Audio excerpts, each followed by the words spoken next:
Hey, John Frivas here for WhistleBiz.com. Thanks for checking in again today.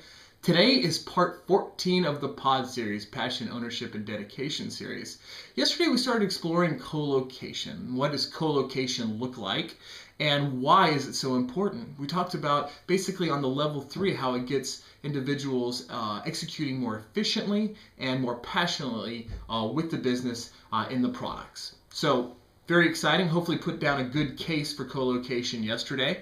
Today we're going to discuss objections and counterpoints to those objections. This is a big change, and with big change comes big challenges and objections, and we need to be prepared for that, and we need to be able to have good counterpoints to be able to be both patient and be able to deliver with reason to the folks that are challenging the change. Tomorrow we're actually talking about implementing changes from small incremental changes all the way up to large sweeping changes if you have the power and the desire within the organization to do that. So let's start with the objection. So objection 1, I call steel sharpens steel objection. This tends to be a knee-jerk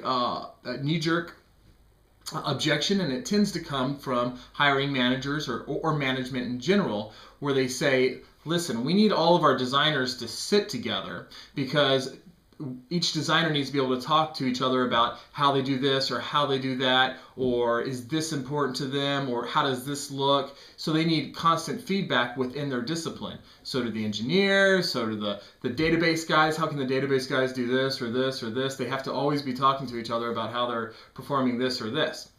And this is a valid point. However, I think we need to take a closer look at it. Generally what happens is the more junior the group, more junior the discipline, the more feedback they need both internally within their discipline. So if you have a bunch of young designers, they obviously need to support each other a lot to be able to create a higher output out of that for the rest of the organization. However, if you're in a marketing group, you have a bunch of MBAers with 15 years experience and clear vision, they don't tend to rely on each other at all. They know what's important to them. They're ready to be able to respond to a product group. So a great way to be able to position this conversation is that very way. Listen, if the group's not ready, if they're not mature enough to be able to take this next step into these product groups, let's get them there. And in a sense, we can almost make it a desirable place to go, right? That we want to be able to get these people up, get them ready, get them trained up wherever they're deficient, to be able to get them to be able to represent their discipline within a product group. So that's a good way to position it. One is, what do we do with all the chiefs? So we've moved all these individuals in product groups, and there's this overarching umbrella concern that, what do we do with all the managers that were all over these people that, now they're in these groups? Well, there's lots of things we can do with them. We can put them into, a future product group. We could actually put them into these product groups. We could still have them be managing individual groups or managing the individuals of those disciplines that are in those groups. There's lots of things we can do. One thing we did at a company I was at a couple of years ago is we had a QA manager, we had a database manager, and we had an engineering manager, but we didn't have a CTO.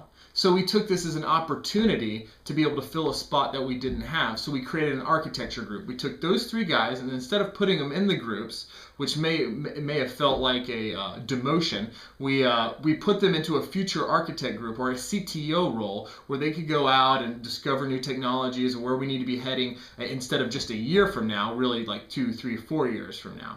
So make it an opportunity. Be able to say, listen, there's an opportunity here to fill another gap while we're creating these product teams. So there's no negative, there's only a positive that's being achieved out of that. So that's our counterpoint to what do we do with the Chiefs.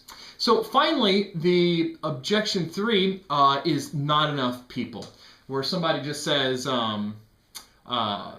listen, I only have one designer who supports all of these 8 major products. I can't just go and pluck them up and put them into a product group. I just don't have enough, And that's, again, obviously a knee-jerk response that we may hear from a hiring manager.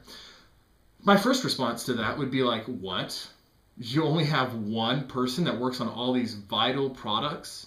Shouldn't you consider extending that? Shouldn't you be hiring out? What if this person wins the lottery? What if this person's just fed up one day? What if this person gets hit by a bus? Hopefully not. But what if this person gets hit by a bus? What do we do about that?